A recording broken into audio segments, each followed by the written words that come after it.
할렐루야.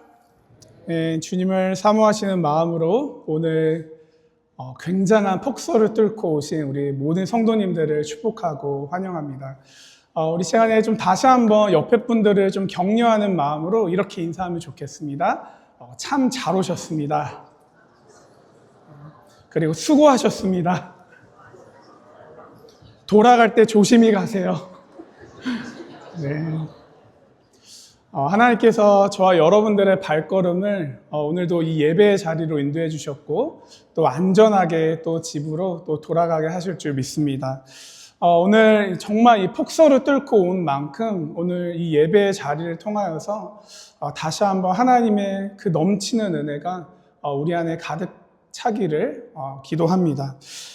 오늘 저희가 계속해서 이 고린도후서 말씀을 함께 묵상하고 또 말씀을 나누면서 My cup overflows, 내 잔이 넘치나이다. 이 세 번째 시간으로 비난 가운데 넘치는 부르심의 확신이라는 제목으로 여러분들과 말씀을 나누도록 하겠습니다. 하나님 안에서 우리의 부르심을 확인할 수 있습니다.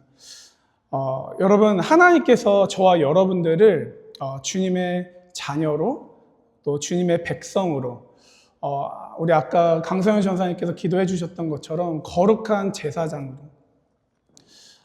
정말 하나님을 정말 사랑하는 또 사랑할 수 있는 주님의 자녀로 저와 여러분들을 부르셨습니다. 여러분 믿으십니까? 하나님께서는 저와 여러분들을 이 예수님을 따르는 또한 제자로 부르셨죠. 우리의 삶 가운데에서 살아가는 그 삶의 자리에서 하나님은 우리를 빛과 소금으로 부르셨습니다. 그것이 우리의 부르심이라는 것이죠. 하나님께서는 우리가 살아가는 이 세상과 또한 이 삶의 자리에서 이 부르심에 합당한 삶을 살아가기를 원하십니다. 여러분 근데 현실은요 그게 쉽지가 않다라는 거예요.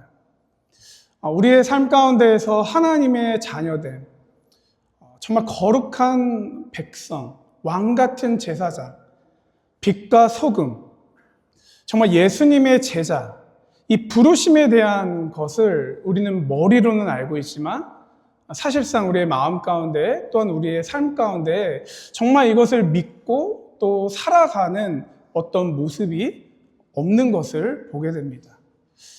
또한 이 현실이 또 우리로 하여금 그렇게 살아가지 못하도록 정말 거센 파도와 같이 우리를 방해할 때가 있다는 것이죠. 이 세상 가운데에서 정말 하나님의 자녀로 살아가는 것이 가능한 일인가? 하나님께서 저와 여러분들의 직장으로, 학교로, 가정으로 이 세상 가운데 부르셨음에도 불구하고 우리는 그것이 마치 불가능한 일처럼 여겨질 때가 참 많은 것을 보게 된다는 것이죠. 때로는 이러한 생각을 할 때가 있다는 거예요. 이 세상에서 예수님을 믿고 정말 부르심에 합당한 삶을 살아가는 것은 사실 시대에 뒤처지는 이야기야. 시대에 맞지 않는 이야기야. 그러니까 머리로는 내가 예수님을 믿는다 말하지만 나의 삶 가운데에서는 그것을 믿지 못한다라는 거예요. 또한 내 주변을 보면 믿지 않는 자들은 어쩜 이렇게 편안하게, 어쩜 이렇게 잘 사는지. 그러니까 그들의 인생과 나의 인생을 이렇게 비교해 보면은 믿지 않는 것이 오히려 더 행복해 보이고, 더 잘 나가는 것 같이 보이고, 더 편해 보이면서 이 부르심을 갖고 살아가는 이 삶은 참 힘들고 어렵구나. 온전히 그 삶을 살아가는 것을 때로는 우리가 포기한 채 살아가는 우리의 모습을 보게 될 때가 있다는 것이죠. 또한 우리 자신을 보면서 그 하나님의 부르심을 의심할 때도 있다는 거예요.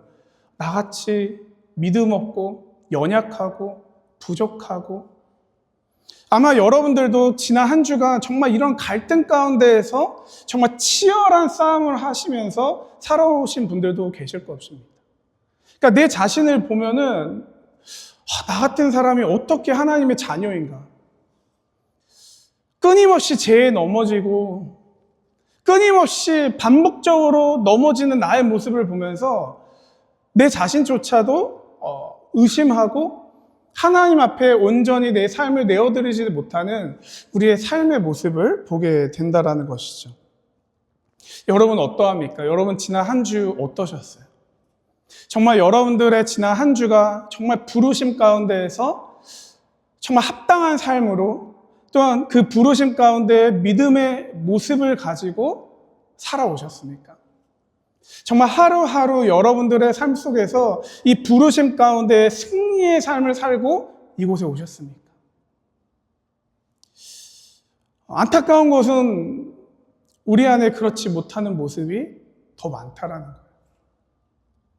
여러분, 근데 오늘 말씀을 보면 오늘 본문에 나와 있는 이 사도 바울의 삶 가운데에도 동일한 어려움이 있었다라는 것이죠. 여러분, 사도 바울은 예수님을 만난 이후 자신의 삶을 온전히 복음 가운데 하나님 앞에 자신의 삶을 내어드립니다. 또한 복음을 전하고 교회를 세우는 그 일 가운데에 전념을 해요. 하지만 이 고린도 후서를 저희가 읽어가면서 보게 되는 것은 무엇입니까? 그렇게 하나님 앞에 자신의 삶을 내어드리고 정말 그 부르심 가운데 내가 믿음의 순종을 하며 살아가지만 그 삶 가운데에서도 고난과 역경과 어려움은 여전히 찾아왔다라는 거예요. 지지난주에 말씀으로 나눈 것 같이 사도 바울의 마음 가운데에는 정말 내가 죽을 것 같다. 정말 죽을 것 같은 심정이 그 삶 가운데 찾아왔다라는 거예요. 그러니까 이 부르심은 있었지만 그 부르심 가운데에서 살아가는 그 삶이 결코 쉽지 않았다라는 것이에요. 여러분, 이거는 저와 여러분들만 나만 겪는 일이 아니라는 거예요. 때로는 우리가 왜 나만 이렇게 힘들지? 왜 나만 이렇게 믿는 것이 어려운 것 같지? 여러분, 근데 주변을 보세요. 여러분, 옆에 있는 분 한번 보세요. 꼭 안 보시는 분들이 있어요. 근데 여러분, 옆에 있는 분들도 여러분만큼 아니면 여러분보다 더 힘들었을 거예요. 근데 우리는 여전히 나만 힘들어, 나만 어려워, 나만 믿음 지키는 거 너무 힘든 것 같아. 근데 아니라는 거예요. 사도 바울도 동일한 그 고난의 길을 겪었다라는 것이죠. 여러분, 오늘 우리가 읽은 이 본문 가운데에서도 우리는 그것을 보게 됩니다. 사도 바울은 자신이 개척한 그 고린도 교회에서 이 성도들에게 온갖 비난, 정죄, 수모를 겪게 됩니다. 하나님 앞에서 부르신 그 삶을 의심하고 비난하는 고린도 교회의 모습. 근데 놀라운 것은 무엇이냐면 이와 같은 어떤 비난과 정죄 가운데에서도 사도 바울은 흔들리지 않는 믿음을 갖고 앞으로 전진한다라는 거예요. 여러분, 우리는 이것을 통하여서 이렇게 생각하면 안 됩니다. 사도 바울이니까 가능했던 거야. 사도 바울처럼 믿음이 크니까 가능했던 거야. 아닙니다. 여러분, 저와 여러분들의 삶 가운데에서도 어떤 고난과 어떠한 비난과 정죄 가운데에서도 하나님이 부르신 그 삶을 온전히 살아갈 수 있음을 믿으시길 주님의 이름으로 축원합니다. 우리의 힘으로 가능한 것이 아니죠. 서두에 말씀드린 것과 같이 우리가 하나님 안에서 부르심을 확신할 때 가능하다라는 거예요. 그렇다면 오늘 본문을 통하여서 어떻게 사도 바울은 그 삶 가운데 찾아왔던 그 고난, 좀 더 자세히 얘기하면 그 비난과 그 정죄 가운데에서 어떻게 그의 부르심을 확신할 수 있었을까? 이 질문을 가지고 두 가지를 함께 살펴보도록 하겠습니다.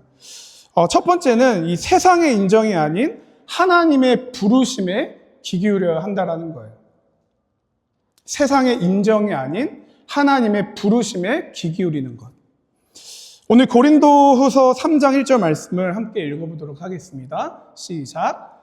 우리가 이렇게 말하는 것이 우리 자신을 지켜올리는 말을 늘어놓는 것입니까? 아니면 어떤 사람들처럼 우리가 여러분에게 보일 추천장이나 여러분이 주는 추천장을 필요로 하는 사람들이겠습니까? 오늘 이 말씀을 보면 사도 바울이 이 고린도 교회 성도들에게 이 대뜸 어떻게 보면 추천장에 대해서 얘기를 하고 있죠. 저희가 이 배경을 잠시 살펴보게 되면은 이 당시 이 고린도 교회는 이 사도 바울이 개척한 교회였어요. 정말 그가 개척한 그 교회였음에도 불구하고 이 교회 안에 이 거짓 사도들이 잠입을 합니다. 근데 이 거짓 사도들이 이 그 가운데에서 깨끗한 물을 흙탕물로 만들어 버리는 거예요. 어떻게 이 거짓 사도들이 이 교회 가운데에서 역사를 했냐면은 이 율법과 어떤 할례를 가지고 이 성도들의 마음을 유혹하고 미혹하기 시작했다라는 거예요. 그러니까 복음이 아니라 율법과 할례를 통하여서 너희가 구원을 받을 수 있다. 근데 이 사도 바울이 이 고린도 교회 안에 가르쳤던 복음의 메시지는 무엇입니까? 율법과 할례가 아니라 오직 예수 그리스도를 믿는 믿음으로 말미암아 우리가 구원을 받는다. 이게 복음이었다라는 거예요. 그러니까 사도 바울이 그 메시지를 전하고 선포했고 그 말씀의 중심 가운데 그 고린도 교회를 세워나갔습니다. 근데 이 거짓 사도들은 아니다. 그러면서 이제 깨끗한 물을 흙탕물로 만들어 놓으면서 어떻게 더 한 걸음 나아갔냐면은 이제 이 고린도 성도로 하여금 사도 바울을 비난하고 정죄하며 그의 사도직을 의심하게 했다라는 거예요. 어떠한 방법으로? 이 추천장.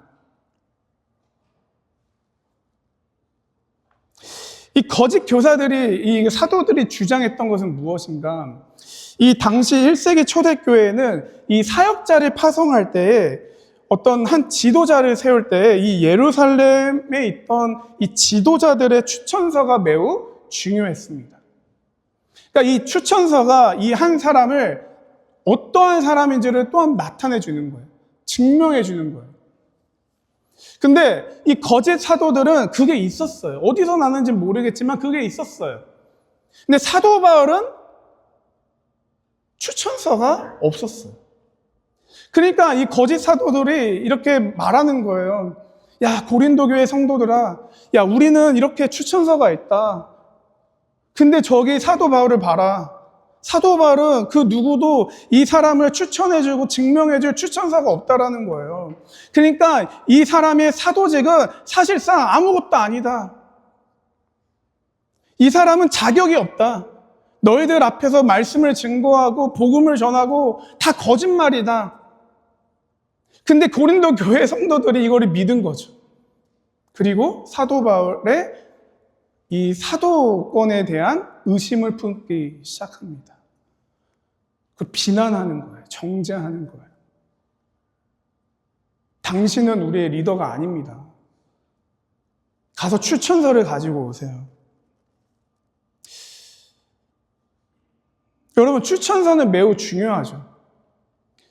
사도 바울은 사실상 이 추천서를 부정하는 것은 아니었습니다. 오늘날 여러분들의 삶 가운데에서도 이 reference letter가 되게 중요하지 않나요? 저도 이제 목회를 하다 보면은 이렇게 청년들로 하여금 reference letter를 부탁을 많이 받아요. 근데 그렇게 잘 어떻게든 작성을 해주려고 하죠. 근데 솔직한 고백으로는 요즘에 챗GPT가 얼마나 좋은지. 내가 레퍼런스 레터를 적으려고 하는데 이 친구는 좀 이런 기질이 있고 좀 성향이 있고 좋은 거 막 쓰다 보면 더 좋게 적어줘요. 그리고 레퍼런스 레터가 더 좋아지는 거죠. 그러니까 그 추천서를 가지고 뭐 직장이나 뭐 학교나 그걸 가지고 가면은 그 추천서가 이제 영향력이 있는 거죠. 아, 이 사람이 이런 사람이구나. 이렇게 좋게 이렇게 추천서를 통하여서 이 사람이 누군지를 보게 되면서 그걸 통해서 이제 하이어를 할지 아니면 학교에 이제 들어갈 수 있을지 없을지를 결정을 하게 되는 거죠. 그러니까 이 당시에도 사실 추천서는 이와 같이 중요한 부분이 있었어요. 사도 바울도 사실상 그의 제자였던 디모데나 뭐 마가 이렇게 고린도 이 전후서와 그리고 뭐 로마서를 살펴보게 되면은 이들을 추천해주는, 이 교회로 파송할 때 이들을 추천해주는 그 글을 적습니다. 그러니까 사도 바울도 사실상 이 추천서를 부정하는 건 아니었어요. 그들의 요구는 잘못된 것도 사실 아니었다라는 거예요. 하지만 사도 바울이 지금 직면하고 있는 문제는 무엇인가? 이 추천서를 핑계 삼아서 지금 사도 바울을 비난하고 정죄하고 있었다라는 거예요. 너 이거 없지? 너의 부족함, 너의 연약함, 너의 약함을 통하여서 지금 이를 사도 바울을 비난하고 정죄하며 무너뜨리려고 했다라는 거예요. 여러분, 여기서 우리가 한 가지 보게 되는 것은 무엇입니까? 오늘날 저와 여러분들의 삶 가운데에서도 동일하게 우리를 비난하고 정죄하는 자들이 있다라는 거예요. 근데 그 일이 언제 일어납니까? 우리 안에 어떤 연약함과 약함이 발견되어질 때.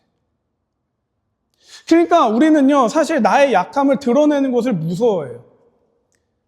센 척을 합니다. 척하는 거죠. 나는 연약하고 약함에도 불구하고 이거를 드러내면 누군가가 그 모습을 보고 비난하고 정죄할까봐 그게 두려워서 내가 그렇게 되면 나는 인정을 받지 못할 거야. 나의 약함을 숨기면서 오히려 강한 척을 합니다. 있는 척을 합니다. 연애할 때도 그렇지 않나요? 저도 전도사 때 연애할 때 저희 아내를 만나면서 진짜 돈이 없었어요. 근데 이제 밥 먹으러 가면 그래도 자존심이 있지. 딱 이렇게 식사를 할 때 머리로는 알아요. 지금 내 통장 계좌에 지금 이만큼, 제가 솔직하게 오픈은 못할 것 같고요. 이만큼밖에 없는데 지금 내가 여기서 지금 짜장면 먹었지, 짬뽕 먹었지, 탕수육 먹었지. 이거 탕수육 꼭 먹어야 되잖아요. 이게 얼마지? 그땐 사실 물가가 그래도 쌌으니까, 코로나 전이었으니까 다 하면 뭐 그래봤자 뭐 35불 40불이었죠. 근데 이게 너무 마음을 힘들게 하는 거죠. 그러니까 척하는 거예요. 내가 살게. 근데 저희 아내가 그때 너무 감사했던 게, 그래도 부모님이 선교사님이시니까 이제 어느 정도 이 목회자를 이렇게 아는 거죠. 그때 저한테 얘기하는 게, 나중에 얘기했던 게, 전도사가 돈이 있으면 얼마 했다고, 내가 더 잘 일하고 내가 더 많이 버는데 하면서 본인이 막 결제해주고 너무 고마웠어요. 네. 근데 우리는 너무나도 많은 순간 이와 같이 우리가 살아가는 이 세상 속에서 척합니다. 인정받기 위해서, 사람들에게 인정받기 위해서 강한 척, 있는 척, 그렇게 내 자신을 거짓말로 포장해서 드러내려고 해요. 그렇게 내 스스로를 증명하려고 합니다. 아무것도 아님에도 불구하고.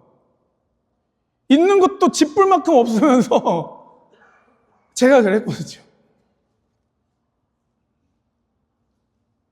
우리는 끊임없이 나의 약함을 부끄러워하고 어떻게든 사람들에게 인정받기 위하여서 내 자신을 그렇게 거짓말로 증명하려고 한다는 거예요. 여러분, 근데 문제는 무엇인가? 우리가 하나님 앞에서도 그런다는 거예요.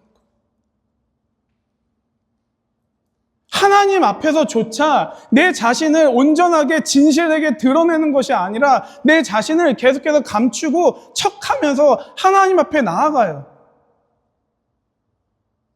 내 자신을 보면 너무 부끄럽고 내 안에 있는 죄가 있는 것을 보면서 어떻게 해서 이것을 감추고 하나님 앞에 나아가려고 합니다.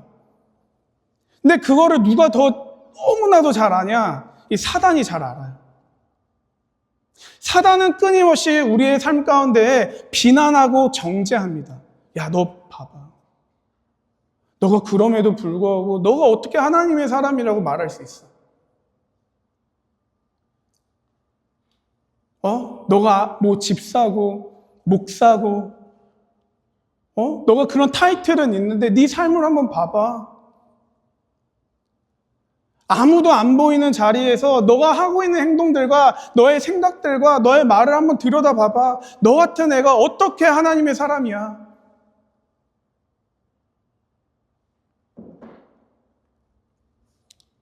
근데 우리는 그 가운데에서 그래도 내가 겉으로는 뭐 크리스천임은 보여야 하니까 자꾸 우리의 어떤 연약함과 나의 죄성을 하나님 앞에 온전히 가지고 나아가기보다 그걸 더 덮어버려요. 그래서 척하는 거죠. 믿음 있는 척.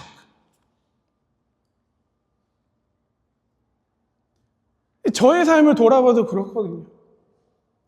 내가 그래도 목사니까.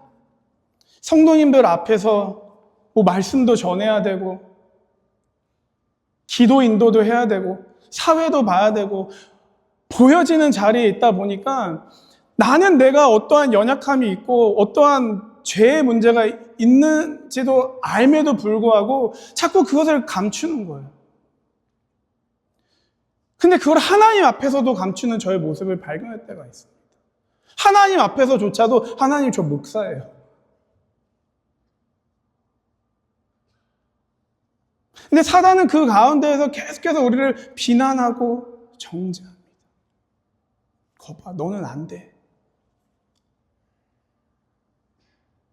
하나님은 너를 사랑하지 않으셔.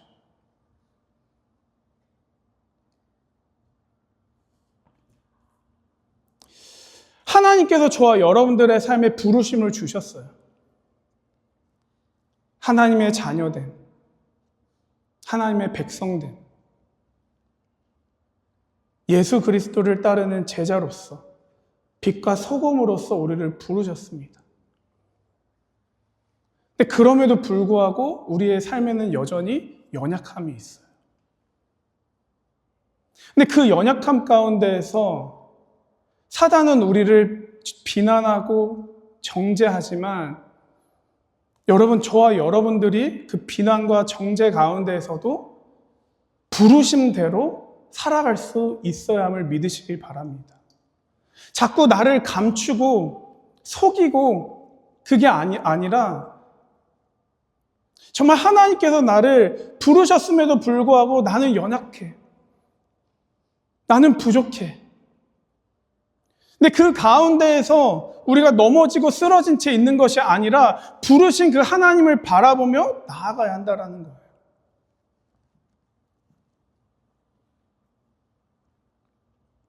여러분, 사도 바울은 그러했다라는 거죠. 사도 바울은 그 비난과 정죄 가운데에서 그것을 귀담아 듣지 않았어요.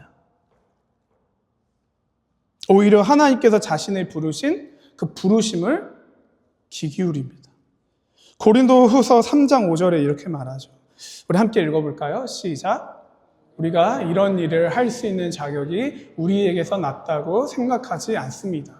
우리의 자격은 하나님에게서 납니다. 사도 바울이 고백하는 것은 무엇입니까? 나의 나됨. 나의 사도됨은 어떤 그들이 주장하고 증명하라고 말하는 그 추천서에 있는 것이 아니라 나를 부르신 하나님께 온 것임을 고백합니다. 다시 말해서 사도 바울은 그 비난과 그 정죄함 가운데에서 하나님 앞에서 하나님이 나를 어떻게 부르셨는지를 귀 기울이면서 나아갔다라는 거예요. 여러분들의 삶도 마찬가지입니다. 여러분들의 삶의 사단은요, 그리고 이 세상은 끊임없이 아주 끈질길 정도로 우리를 어떻게든 하나님 앞에서 떨어지도록 우리를 비난하고 정죄해요. 그리고 끊임없이 그 가운데에서 너 스스로를 증명해내라. 너가 인정받기 위해서 너가 하나님 앞에서조차도 인정받으려면 너가 이렇게 살아야 돼, 저렇게 살아야 돼. 그러니까 너 스스로를 감추고 척하면서 살아.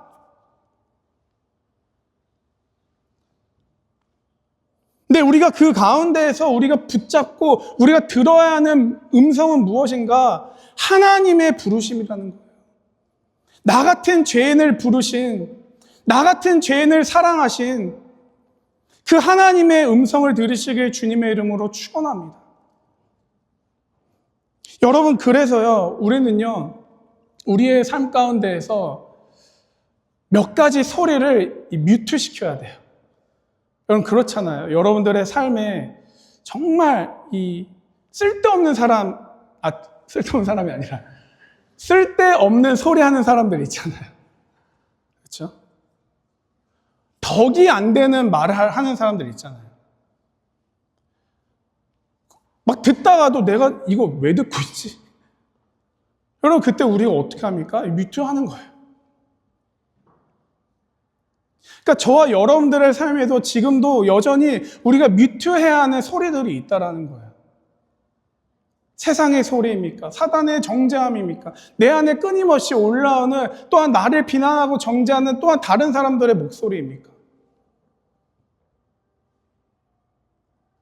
우리가 그것을 뮤트하고 우리를 부르신 그 하나님의 은혜의 소리를 들어야 한다는 거예요.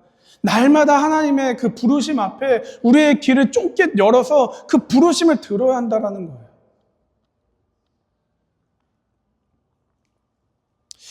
이 북미 원주민 이 체로키라는 이 부족의 이야기입니다. 어떤 분들은 들으신 적이 있을 거라고 생각이 들어요. 이 체로키 부족에 있는 이 할아버지와 이 손주의 이야기인데요. 어느 날 이 할아버지가 이 손주에게 이렇게 말을 합니다. 이제 어떤 이야기를 들려주는 거죠. 너 아내는 매일같이 싸우는 늑대 2마리가 있단다. 이 아이가 얼마나 흥미롭게 들었겠어요. 늑대가 있다고? 막 늑대가 매일같이 너 아내 싸워. 그래서 이 손자가 물어보는 거죠. 할아버지, 어떤 늑대입니까? 그러니까 이 할아버지가 얘기하는 거, 이 A라는 늑대가 있는데, 이 A라는 늑대는 이 두려움과 분노와 어떤 사람의 욕망에 가득 찬 이 늑대라는 거예요. 그리고 또 하나의 늑대는 이런 늑대라는 거죠. 이 사랑과 믿음과 이렇게 온유가 가득한 늑대. 그러니까 막 이 2마리의 늑대가 우리 안에 계속해서 싸우고 있는데, 그러니까 이 손주가 이제 물어보는, 할아버지, 그러면 어떤 늑대가 이깁니까? 어떤 늑대가 이기겠어요? 질문이 너무 어려우시죠? 근데 할아버지가 이렇게 말하는 거예요. 너가 매일같이 먹이를 주는 늑대가 이긴다. 여러분, 이게 무슨 말입니까? 저와 여러분들의 삶 가운데에서도 매일같이 내가 듣는 그 음성에 따라서 승부가 결정된다는 거예요. 여러분들의 삶의 자리에서 여러분들의 어떤 고난과 또한 어떤 사단의 비난과 그 정죄 가운데에서 우리가 어떤 음성에 귀 기울이고 나의 마음을 드리고 나의 시선을 드리고 하는지에 따라서 그 승부가 결정나 버린다는 거예요. 그래서 여러분들에게 질문하길 원합니다. 여러분들은 어떤 음성을 듣고 계세요? 어떤 소리에 귀 기울이고 계십니까? 세상을 살아가면서 우리 청년들의 삶 가운데 어떻게든 이 세상 속에서 내가 인정받기 위하여서 정말 애쓰는 그런 모습들이 있어요. 근데 그 가운데에서 자존감이 바닥이 되고 끊임없는 다른 이 사람들과의 비교 가운데에서 들려오는 어떤 음성들, 나는 왜 이렇게 모자르지? 나는 이것밖에 안 되나 봐. 나는 글러먹었어. 나는 하나님 앞에 떳떳하게 살아갈 수도 없어. 근데 그 가운데에서 여러분들 어떤 음성을 붙잡기 원하시냐는 거예요. 하나님은 그 자리에서 나의 사랑하는 딸아, 나의 사랑하는 아들아, 내가 너를 불렀다. 세상의 인정이 아니라 너는 이미 내 안에서 나의 자녀로, 나의 거룩한 자녀로, 나의 사랑받는 자녀로 너는 이미 인정을 받았다. 여러분, 그 음성을 듣고 계십니까? 제가 목회를 처음 시작하면서 제가 우리 미시사가 큰빛교회에서 영어권 하이씨를 잠깐 이렇게 담당을 한 적이 있었습니다. 근데 이제 그때 당시에 이제 제가 이제 설교도 이제 매 주일마다 해야 하는데 이제 완전 초짜 목회자잖아요. 이제 막 시작한. 근데 이제 설교권을 주셔가지고 이제 해야 하는데 이제 영어권이니까 영어권에서 여러분 어떻게 설교를 할까요? 제가 한국말로 할까요? 영어로 할까요? 영어로 해야 되죠. 근데 약간 영어 울렁증도 있고 그렇다고 해서 영어를 못하는 건 아니에요. 근데 이제 설교 울렁증도 있는데 이게 막 해본 적도 없는데 영어로 해야 되니까 얼마나 어렵습니까? 여러분 설교가 어려우신 것 같아요? 안 어려운 것 같아요? 어려워요. 근데 거기다가 영어로 해야 된대요. 막 20-30분 얘기해야 돼. 그리고 여러분, 그래도 여러분들은 너무 감사하게도 저를 봐주시는데 여러분 하이스쿨 애들한테 설교해 보신 적 없으시죠? 정말 장난 아니에요. 근데 이제 막 그때 이제 막 준비를 했죠. 열심히 준비를 했죠. 근데 이게 설교를 해야 하는데 이게 일단은 설교도 불편하고 영어로 해야 되는 거 불편하니까 정말 이 아이들 앞에서 한 70-80명 되는 아이들 앞에서 그냥 이렇게 앉으면서 그냥 읽었어요. 이렇게 읽었어요. 가끔 가다가 이제 봤어요. 그냥 보는 것도 이렇게 보다가 이제 이렇게 읽었어요. 열심히 읽었어요. 그게 저의 최선이었기 때문에. 나름 저도 이렇게 준비해서 그래도 친구들한테 인정받으면 얼마나 좋아요. 근데 어느 날 예배가 끝나고 갑자기 어떤 한 친구가 저한테 투벅투벅 걸어옵니다. 그래서 저는 내심 이런 생각을 하는데 애가 은혜 받았구나. 그래도 전도사의 말씀을 통하여서 부족한 나 같은 이런 영어를 통하여서 은혜 받은 친구가 나를 향해 달려오진 않았지만 걸어오는데 오케이, what should I say? What should I say? 어떻게 내가 보여줘야 하나? 근데 이 친구 딱 오더니 이러는 거야. Hey, Pastor 재원, thank you for your message. 그래서 오케이, 시작은 좋아. 막 이러는데 막 thank you for your message. 그런데 갑자기 벗이 들어가는 거야. 이런 대화 가운데 벗이 들어가면요, 이 대화의 흐름이 내가 생각했던 거와는 다른 방향으로 갑니다. 벗이 들어가는데 좋은 벗이 아니라 나쁜 벗인데 저한테 이렇게 얘기하는 거예요. Pastor 재원, your presentation skill. 그래서 순간 제 귀를 의심했어요. 잠깐만, 야, 뭐라고? 전사님, Pastor 재원 이러면서 presentation skill, you know about it, right? 그런 거, 야, I'm older than you. 속으로 그렇게 말했죠. 근데 이 친구가 저한테 이제 전사님, 이 프레젠테이션 스킬을 제가 let me teach you. 제일 중요한 건 아이 컨택트라는 거예요. 그래서 제가 속으로 이랬죠. 야, 내가 그거 모를 줄 알아. 그래서 들었어요. 근데 이제 막 얘기를 하는 거예요. 그래서 막 저 짜증나가지고 야, 그만 말해. 그때부터 한국말 나오기 시작하는 거죠. 야, you understand Korean, right? 야, 가. 근데 이제 그 말을 딱 듣는데 그때부터 마음이 어려워지는 거죠. 그 다음 주가 너무 무서운 거예요. 근데 제가 그래도 좀 자존심이 있거든요. 내가 쟤만 보면서 설교해야겠다. 내가 쟤한테는 어떻게든 인정받는다. 근데 쉽진 않았어요. 왜냐면 마음이 이미 무너졌거든요. 쟤보다는 제 말을 통하여서 제 마음 가운데 일하는 역사는 이 사단의 정죄함, 비난. 끊임없이 너는 안 돼. 너가 그렇게, 너 아이 컨택트도 못하면서 너가 어떻게 목회자 될 거야? 너가 어떻게 설교할 거야? 근데 막 더 심한 거예요. 막 더 그렇잖아요. 막 사단은 더 심하게 말해. 야, 네 설교 내용도 구린데. 아이 컨택트도 못하며 야 더 구린 거야. 근데 막 그 음성에 제가 막 귀 기울이다 보니까 막 무너지는 거예요. 그래서 그 다음 주, 그 다다음 주 계속 막 저는 거죠. 근데 나중에 하나님의 은혜를 주십니다. 재원아, 너 왜 목회하니? 너 왜 말씀 증거하니? 너 쟤 때문에 해? 저도 이제 자존심이 있어요. 아닌데요? 근데 왜 그래? 너는 내가 부른 나의 사랑하는 자녀야. 너는 내가 세운 목회자야. 너 안에 부족함과 연약함이 있지만 그럼에도 불구하고 나는 너를 통하여서 일하길 원해. 다른 거 보지 마. 다른 이야기 듣지 마.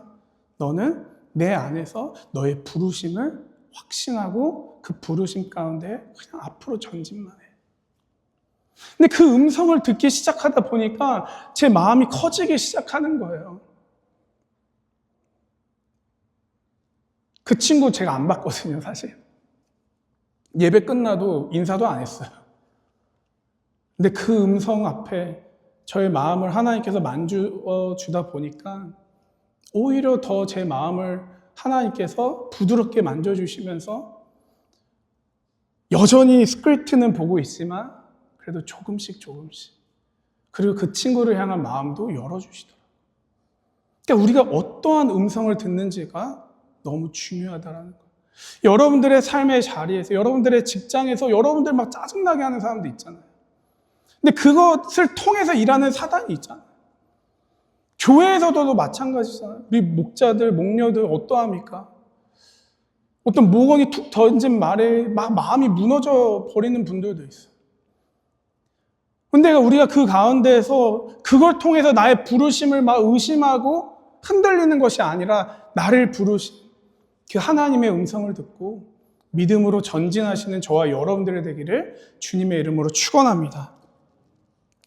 두 번째로 우리가 또한 비난 가운데 하나님의 부르심을 확신할 수 있는 그 방법은 내 안에 일하시는 하나님을 신뢰해야 합니다. 오늘 본문 가운데 이 사도 바울이 직면하고 있는 이 부분은요, 사실 정말 사도 바울의 마음을 어렵게 했을 거예요. 여러분 한번 상상해 보세요. 사도 바울이 본인이 1년 6개월 동안 정말 온 마음과 정성과 눈물과 헌신을 다해 고린도 교회를 개척하고 제자들을 세웠어요. 정말 사랑으로 그들을 품었고 낳았고 했는데 어느 날 이 거짓 사도들이 들어와서 깨끗한 물을 흙탕물을 바꾸면서 믿었던 지체들이 자신을 배신하고 자신을 비난한다? 여러분도 어떠할 것 같아요? 뭐 이런 거죠. 우리 김성민 목사님이 우리 캔백교회 다운타운 담당이시고 또 우리 목회팀이 있는데 또 막 우리 성도님들과 막 열심히 막 이렇게 지난 오랜 시간 동안 우리 목사님이 그러셨잖아요. 근데 갑자기 교회가 이런 어려움을 당했네? 근데 막 성도님들이 목사님 탓인데요? 목사님 문제인데요? 근데 막 그게 이제 저희들한테도 막 여러분 그러면 목회팀이 어떡할까요? 아니 이거 우리가 원해서 이런 것도 아닌데. 그러니까 여러분 사도 바울도 사실은 그 마음이 그러니까 어려운 정도가 아니라 정말 쉽지 않았을 거라는 거예요. 또한 이런 생각도 했겠죠. 내가 이렇게 너희들을 수고로 또 헌신적으로 섬겨왔는데 너희들이 나를 이렇게 뒤통수 칠 수 있어? 괘씸하네. 그러면서 오히려 그들이 지금 주장하고 있는 이 사도직의 어떤 권한, 그들이 인정해주지 않는 그 권한을 사실 사도 바울이 충분히 예루살렘 교회에서 추천서를 또한 받아서 또한 자신의 사도직의 어떤 이 권리를 주장하고 내세우면서 그들을 그냥 묵사발시킬 수 있었다라는 거예요. 충분히 인간적으로 그럴 수 있겠죠. 근데 여러분, 사도 바울은 그렇게 하지 않습니다. 사도 바울은 그들의 비난, 정죄 앞에서 믿음이 흔들리지도 않고 오히려 더 막 앞서가지도 않아요. 왜 그럴까? 사도 바울은 이 마음이 있었던 거죠. 하나님께서 이 사도 바울을 통해 행하신 일들이 그의 눈앞에 너무나도 선명하게 보였던 거예요. 이게 무슨 말인가?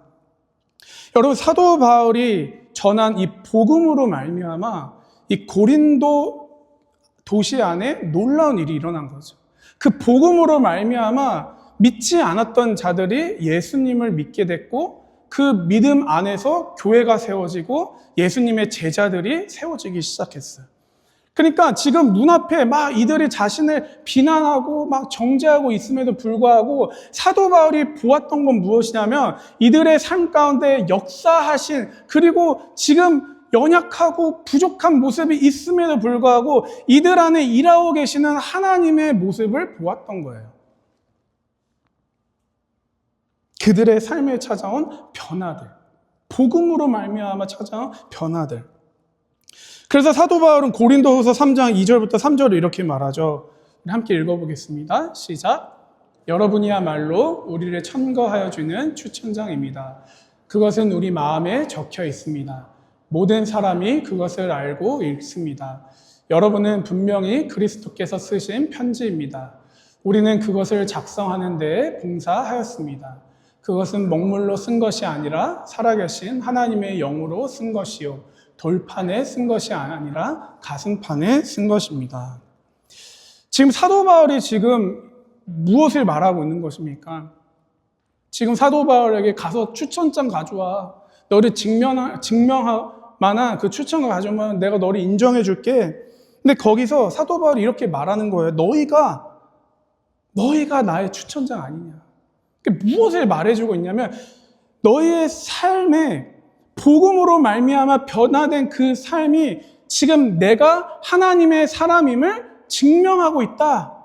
내가 너희들에게 1년 6개월 동안 정말 눈물로 정말 섬기고 양육했던 그 모든 일들이 헛것이 아니라 그 일들을 통하여서 너의 변화된 삶이 나를 증명해주고 있다. 이것을 말해주고 있는 거예요.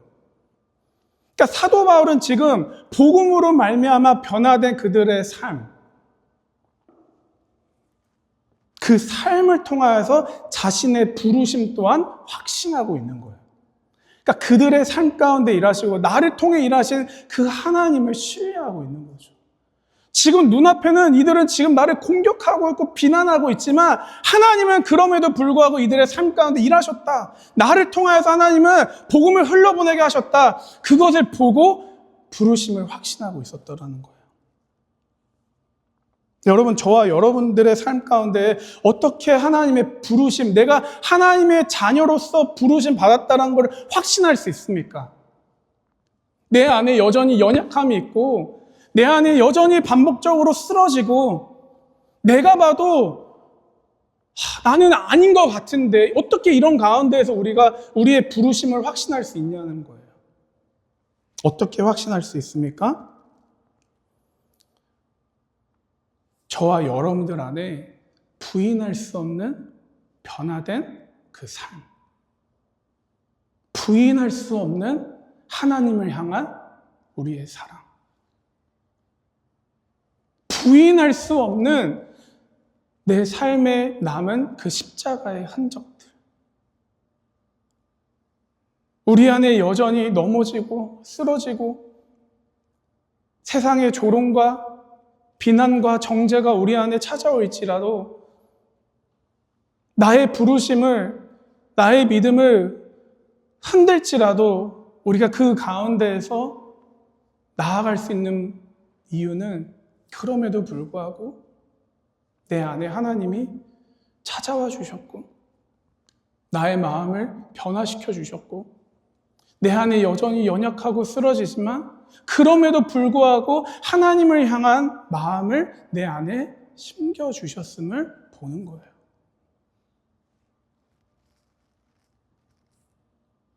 여러분, 저는 믿습니다. 목회를 하면서 또 신방을 하고 하다 보면 이런 이야기들을 할 때가 있어요. 저는 믿음이 없어요. 내 믿음 없는 거 보여요.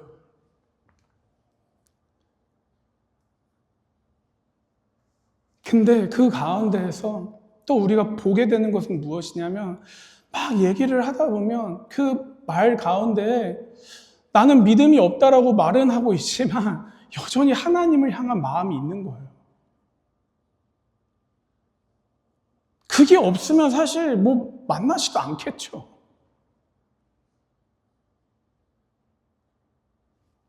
근데 여러분들 안에도 하나님을 향한 마음이 있지 않습니까?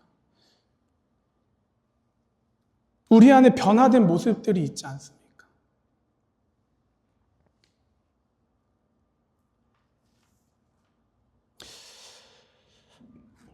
죄인되었던 저와 여러분, 그리고 타락하고 병들었던 우리의 마음을 하나님께서 새롭게 하여 주셨어요. 여러분 믿으십니까? 그래서 에스겔서에 이렇게 말하죠. 36장 26절부터 27절 말씀입니다. 우리 함께 읽겠습니다. 너희 속에 새로운 영을 넣어주며 너희 몸에서 돌같이 굳은 마음을 없애고 살갗처럼 부드러운 마음을 주며 너희 속에 내 영을 두어 너희가 나의 모든 율례대로 행동하게 하겠다. 그러면 너희가 내 모든 규례를 지키고 실천할 것이다. 그러니까 여러분, 우리 안에 분명히 변화된 삶의 모습이 있는데 그게 여러분 나의 노력, 나의 열심으로 이루어진 게 절대 아니라는 거예요. 어떻게 이루어졌습니까? 하나님의 은혜로. 여러분 믿으십니까? 하나님의 전적인 은혜로 말미암아 우리 안에 찾아온 그 내면의 변화, 삶의 변화들이 분명히 있었다는 거예요. 그러니까 내 안에 일하시는 하나님을 우리는 봐야 한다는 거예요. 자꾸 나에게 집중하면 안 돼요. 여러분 신앙생활은요, 내가 얼마큼 넘어지고 내가 얼마큼 연약한지에 집중하는 것이 아니라 하나님이 얼마큼 내 인생에 일하셨고 얼마큼 내 안에 은혜를 부어주셨고 얼마큼 나를 사랑하시는지에 주목하는 게 신앙생활인 줄 믿으시길 바랍니다. 자꾸 내 자신을 보면요, 여러분 못해요. 하지만 내 삶에 어떻게 하나님이 은혜를 부어주셨는지, 내 삶에, 내 과거에 하나님께서 베풀어 주셨던 그 십자가의 은혜의 흔적들을, 내 안에 변화시켜 주셨던 나의 어떤 성품들을 보기 시작할 때 나의 부르심을 확인할 수 있다. 하나님이 나를 주의 자녀로, 주님의 제자로 나를 부르셨구나. 내 안에 이런 연약함이 있음에도 불구하고, 나는 이 모양 이 꼴임에도 불구하고, 하나님은 그럼에도 불구하고 과거에도 현재에도 미래에도 내 삶을 내 안에서 일하고 계시는구나. 이걸 볼 줄 알아야 한다는 거예요. 사도 바울은 고린도 성도들에게 그것을 봅니다. 근데 여기서 사도 바울은 멈추지 않죠. 사도 바울은 고린도 성도들에게 이렇게 말합니다. 너희는 그리스도의 편지다. 너희는 그리스도의 편지다. 지금 자신을 비난하고 정죄하는 이 고린도 성도들에게 막 똑같이 막 공격하고 막 대하는 게 아니라 말하는 거예요. 너희는 그리스도의 편지야. 그러니까 그들의 부르심을, 그들 안에 일하시고 그들을 통해서 일하시는 그 하나님의 음성을 또한 들려주고 있는 거예요. 확인시켜 주시는 거예요. 너희 안에 이러한 연약함이 있고 죄성이 있음에도 불구하고 너희는 예수 그리스도의 편지야.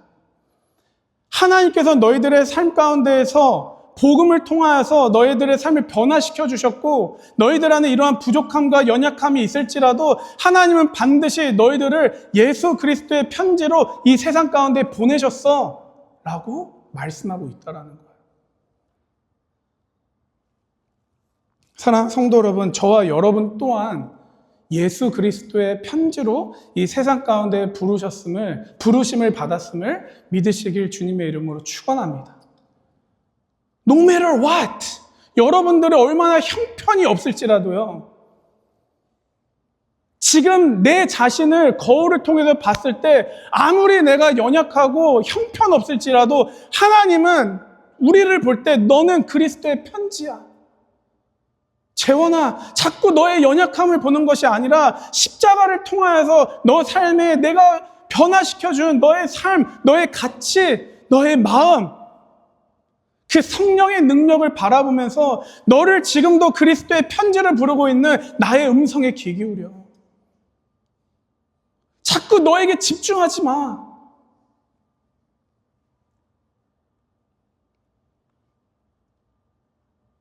여러분, 그리스도의 편지로 우리가 부르심을 받았습니다. 근데 여기서 좀 여러분들이 도전하길 원해요. 여러분, 그리스도의 편지로 부르심을 받았다는 것은 무엇입니까? 다른 게 아니죠. 여러분, 편지에는요, 그 편지를 적은 사람이 있죠. 주인이 있는 거예요. 그리스도의 편지, 저와 여러분들을 그리스도의 편지라 말하는데, 그럼 그 편지의 주인은 누구입니까? 네, 질문이 좀 빨리 끝내라는 얘기죠. 빨리 끝내라는 얘기. 여러분, 그 주인은 예수님이라는 거예요. 예수님께서 저와 여러분들의 삶의 주인 되심을 믿으시길 바랍니다. 근데 여러분, 여기서 편지는요, 그 하나님의 마음이 담긴 편지죠. 다시 말해서 하나님께서는 저와 여러분들을 그리스도의 편지로 부르시면서 그 하나님의 마음을 우리의 삶 가운데 흘려보내길 원하신다는 거예요. 그러니까 그 부르심을 우리가 확신할 때 우리는 그 삶을 온전히 살아가게 되는 거죠. 나에게 집중하는 것이 아니라 그 부르심에 우리가 귀 기울이고 그 부르심을 우리가 신뢰하기 시작할 때. 여러분, 우리가 말씀을 읽으면 베드로가 나옵니다. 근데 베드로는요, 예수님의 정말 수제자였어요. 근데 베드로가 정말 예수님을 사랑했죠. 근데 그 사랑했던 그 마음을 가지고 정말 예수님을 정말 멋있게 3번 부인해버려요. 근데 그 부인한 마음을 하나님 안에서 막 이렇게 제대로 정리를 못하고 정죄감에 빠집니다. 스스로를 비난하는 거죠. 그리고 분명히 예수님은 베드로를 사람을 낚는 어부로 그를 부르셨는데 그 비난과 정죄감 가운데에서 그것을 못 이기고 나를 보니까 너무 이게 형편이 없다 보니까 자신의 삶으로 돌아가 버려요. 부르심을 잃어버린 거죠. 근데 그 가운데에서 부활하신 예수님이 찾아오십니다. 부활하신 예수님이 찾아와 주셔서 어떻게 하십니까? 야, 너 왜 나 부인했어? 너 왜 나 배신했어? 이게 아니라 그 베드로를 회복하세요. 그의 부르심을 다시 한번 확인시켜 주세요. 어떻게? 다시 불러주시는 거예요. 베드로야, 너가 나를 사랑하느냐? 예, 주님, 제가 주님을 사랑합니다. 내 양을 먹여라. 3번 부르시죠. 내 양을 쳐라. 사랑하는 성도 여러분, 하나님께서는요, 저와 여러분들을 사랑하십니다. 여러분 믿으십니까? 여러분들의 삶 가운데 찾아온 그 고난, 또한 비난, 정죄감 가운데에서 여러분들의 부르심을 잃어버리지 마세요. 오히려 그 가운데에서 그 하나님의 부르심을 더 확신 가운데에 믿음으로 나아가시기를 주님의 이름으로 축원합니다. 말씀을 마치길 원합니다. 하나님께서는 저와 여러분들을 이 세상 가운데에 당신의 그리스도의 편지로 부르셨습니다. 우리 안에 연약함과 우리 안에 부족함, 우리 안에 있는 죄성, 그것이 우리 안에 있음에도 불구하고 여전히 우리 주님은 우리를 불러주세요. 나의 사랑하는 딸아, 나의 사랑하는 아들아. 너는 나의 존귀한 자녀야. 너는 나의 사랑하는 아들이야. 너는 나의 백성이야. 너는 나의 제자야. 사단이 저와 여러분들을 어떻게 공격하고 정죄할지라도 여러분 그 가운데에서 우리가 들어야 하는 건 바로 이 하나님의 부르심의 음성이라는 것. 내 안에 여전히 쓰러지는 모습이 있을지라도 내가 부정할 수 없는 사실, 나의 삶에 찾아와 주신 그 하나님의 놀라우신 은혜, 나를 변화시켜 주신, 나로 하여금 하나님 사랑합니다 라고 고백하게 하시는 그 주님의 은혜를 우리는 바라봐야 합니다. 그래서 우리 이 시간에 함께 기도하길 원하는데요. 혹시 저와 여러분들 가운데 이 부르심을 의심하고 혹은 잃어버린 채 하루하루 그렇게 살아가고 계신 분들 계신다라면 이 시간 다시 한번 그 주님의 따스한 음성을 듣기 원합니다. 나의 사랑하는 딸아, 나의 사랑하는 아들아, 내가 너를 사랑한다. 내가 너를 불렀다. 너는 나의 것이다. 그 부르심이 나의 어떤 행위로, 나의 노력으로 얻어지고 내가 그렇게 하나님 앞에 인정받으려고 노력하지 않아도 나 같은 죄인을 부르신 그 하나님의 전적인 은혜를 우리가 이 시간 기억하며 하나님 감사합니다. 그 부르심 앞에 믿음으로 나아가는 그 기도를 올려드리도록 하겠습니다. 함께 기도합니다. 하나님 아버지, 주님 감사합니다.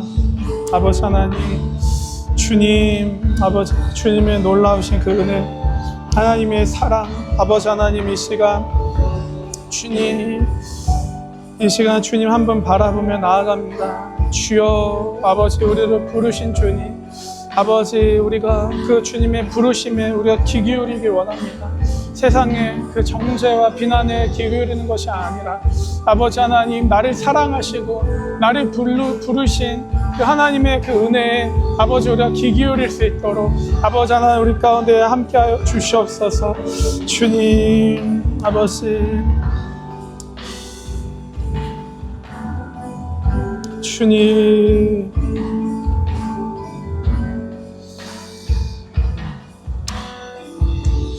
우리 이 시간에 함께 찬양하며 나아가길 원합니다. 우리 하나님의 은혜 함께 하나님 앞에 올려드리도록 하겠습니다.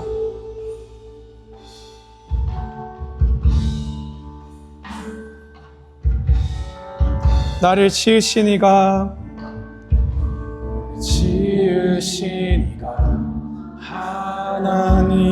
하나님, 나를 부르신 이가 하나님, 나를 보내신 이도 하나님, 나의 나 된 것은 다 하나님 은혜라. 나의 달려갈 길 가도록 나의 마지막 하도록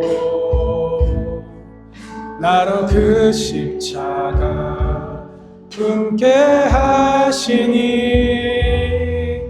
나의 나 된 것은 다 하나님 은혜라. 아멘. 한량없는 은혜, 갚을 길 없는 은혜, 내 삶을 애워싸는 하나님의 은혜,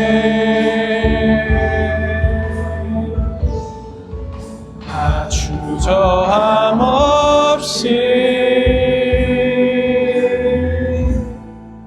그 땅을 밟은 도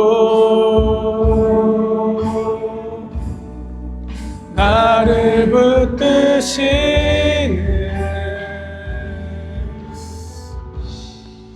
하나님의 은혜.